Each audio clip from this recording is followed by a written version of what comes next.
पीछे पीछे पीछे पीछे आ जाओ चलो चलो चलो पीछे चलते जाओ जाओ जाओ जाओ चलो यार चलो पीछे हटो पीछे हटो पीछे हटो पीछे हटो पीछे हटो पीछे हटो पीछे हटो पीछे हटो पीछे हटो पीछे पीछे पीछे पीछे पीछे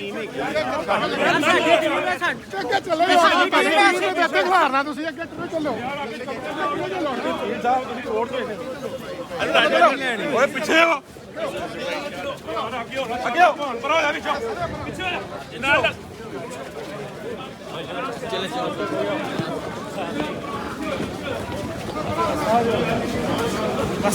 2 मिनट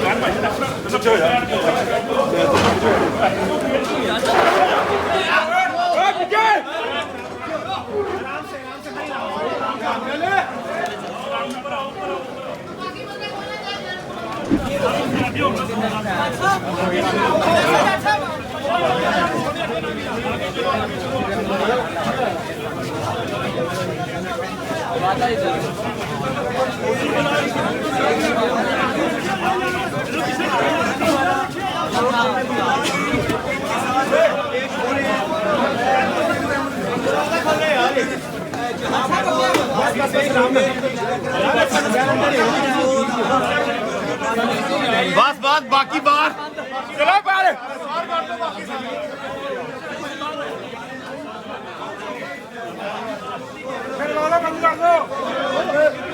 सैकड़ों नहीं हज़ारों की तादाद में अंदर नुमान आपने शायद जो है वो अगर आप कोई आधा घंटा पहले से आके जो है वो गेट पे देखते तो यहाँ पे सिक्योरिटी के एहलकारान ने इंतहाई जो है वो सख्त आज इकदाम रखे हैं और उन्होंने सिविल सोसाइटी के लोगों को मुमकिन तौर पे जो है वो जो वकला के अलावा थे और जो एक्चुअल लिटिगेंट के अलावा जो है वो किसी की एंट्री यहाँ पे नहीं हो रही। मैं उस वक्त अच्छा राणा साहब ये बताइएगा कि एनसीसीआई की जानब से रिपोर्ट आज क्या दी गई है? एनसीसीआई की तरफ से जो रिप्रेजेंटेटिव वहाँ खड़े थे उनका ये कहना है कि एक आईओ साहब तब्दील हो चुके हैं और दूसरे आईओ साहब जो है वो हाई कोर्ट में पेश हैं, इसलिए फाइल जो है वो रिकॉर्ड पेश नहीं किया जा सका, जिसके लिए अदालत ने इसे जो है वो 10:30 बजे अच्छा राणा साहब तब्दीली का मामला कब तक चलता रहेगा?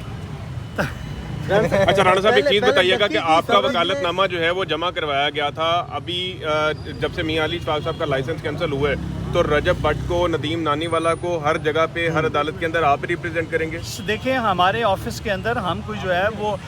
4 दर्जन से ज़्यादा लोग जो है वो लाहौर ऑफिस में काम करते हैं, पर हमारे पाफ अटर्नी पे कोई 1-1.5 दर्जन जो है वो बैरिस्टर्स और जो है वो वकला के नाम जो है वो हैं जो इसको रिप्रेजेंट करने की उतनी अहलियत और जो है वो काबिलियत रखते हैं जो मियां अली इशफाक साहब को इनकी तरफ से इख्तियार दिया गया। हाँ, बैरिस्टर मियां अली इशफाक हमारे सीनियर पार्टनर जो है उनकी नुमाइंदगी में ही जो है वो इस तमाम अमल को जो है वो हम लोग जो है वो बिल्कुल सर्व करेंगे और अपनी जो है वो लीगल सर्विसेज जो है वो टेंडर करते रहेंगे। सर क्या आज बैरिस्टर मियां अली इशफाक का लाइसेंस जो बहाल हो जाएगा? बिल्कुल जो है वो हमें बहुत सारी उम्मीद है। उसकी वजह ये है कि ये पेटेंटली एक अनलॉफुल और इलीगल ऑर्डर पास हुआ है जिस कमेटी ने जिस दिन ये ऑर्डर पास किया वो उस दिन पहली बात तो डिफंक्ट हो चुकी थी, दूसरा एग्जीक्यूटिव कमेटी के पास कोई ऐसा इख्तियार जो है वो मौजूद नहीं है कि वो ऐसी कोई सस्पेंशन का ऑर्डर पास करे। देखें तो पंजाब बार काउंसिल में 2 ही तरह की जो है वो कमेटीज़ हैं जो वकला के ऊपर जो है वो जुरिस्डिक्शन जो है वो अपनी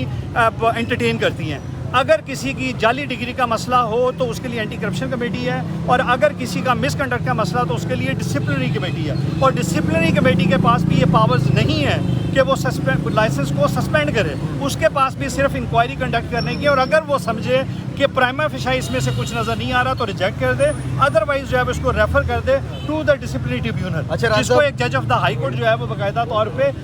हेड करते हैं और उसके साथ जो है वो बाकी 2 मेंबरान होते हैं। ये उनका इख्तियार है सस्पेंशन या कैंसिलेशन। तो ये पेटेंटली अनलॉफुल ऑर्डर है। हम समझते हैं कि आज मुअज़्ज़ज़ अदालत को उसे सस्पेंड कर देना चाहिए या जो है वो मुकम्मल तौर पर सेट असाइड कर देना चाहिए। अच्छा बताया जा रहा है कि अब जो रजब भट्ट के वकला मियां इशफाक साहब है उनका जो है पैचअप भी होने जा रहा है कराची के वकलाओं के साथ। देखें वकला कम्युनिटी के साथ हमारी कभी भी जो है वो किसी तरह की कोई लड़ाई नहीं है। अगर जो है वो 2, 4, 5, 10 या 15, 20 के जत्थे ने अगर कोई गलत काम किया है तो वो सारे अकाउंटेबल होने चाहिए, कोई भी अनअकाउंटेबल नहीं जाना चाहिए। उसमें बाकायदा तौर पे जो है वो ना सिर्फ रजब भट्ट और नानी वाला बल्कि हमारी जो कराची ऑफिस की टीम थी उसको भी हरास किया गया था, अदालत में दाखिल होने से मना किया गया। अदालत के अंदर जब हाजिरी लगी उसके बाद भी ज़बरदस्ती जो है वो हरासा करते हुए उसे बार कमेटी रूम में खींच के ज़बरदस्ती जो है वो ले गए थे इनको उसमें ना सिर्फ रजब भट्ट और नानी वाला बल्कि जो है वो हमारी वकला की टीम को भी हरासा किया गया था। तो बिल्कुल हमारा उतना ही इख्तियार है जितना जो है रजब भट्ट और नानी वाला का इख्तियार था उसको कंप्लेंट दर्ज करवाने का। और वैसे भी इन्फॉर्मेंट कोई भी हो सकता है। तो इन कानून के अंदर ये एक इस्तिलाह दी है, अगर आप FIR के अंदर वो कॉलम पढ़ें तो उसके अंदर लिखा होता है नाम व सकूनत इतला दहिंदा व मुस्तगीस। तो इतला दहिंदा कोई भी हो सकता है और अगर कोई अग्रीव्ड है तो वो बिल्कुल जो है उसे विक्टिम के तौर पे ट्रीट किया जाता है। अच्छा, वो तब्दीली की आपसे बात कर रहे थे, उसमें मुद्दई है कौन बेसिकली उस FIR के अंदर? अगर मियां अली इशफाक साहब जो है वो सिर्फ इतला दहिंद है तो बेसिकली वो जो मुकदमा है जरा क्लैरिफाई कर दें, क्योंकि बहुत सारे लोगों को इस चीज़ का नहीं पता। उसमें मुद्दई स्टेट है, उसमें मुद्दई रजब भट्ट है, उसमें मुद्दई आपका चैम्बर है।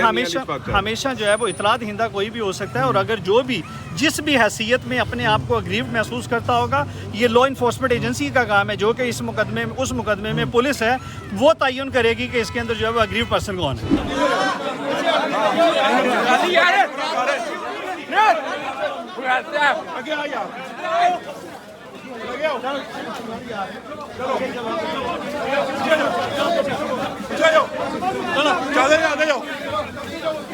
चलो यार, चलो भाई, चलो शाबाश, चलो भाई आगे हो, आगे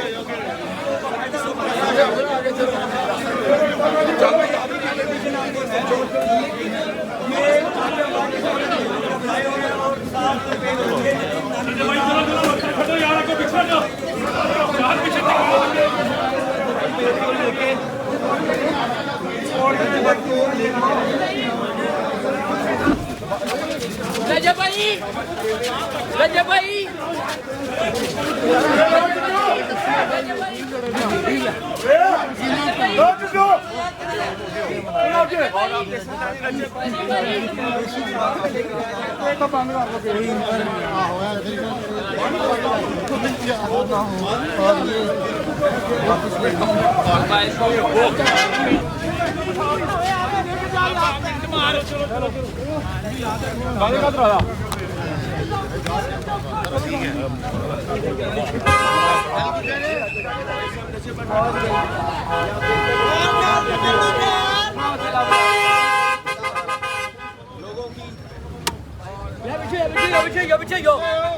भाई बैग आके करो।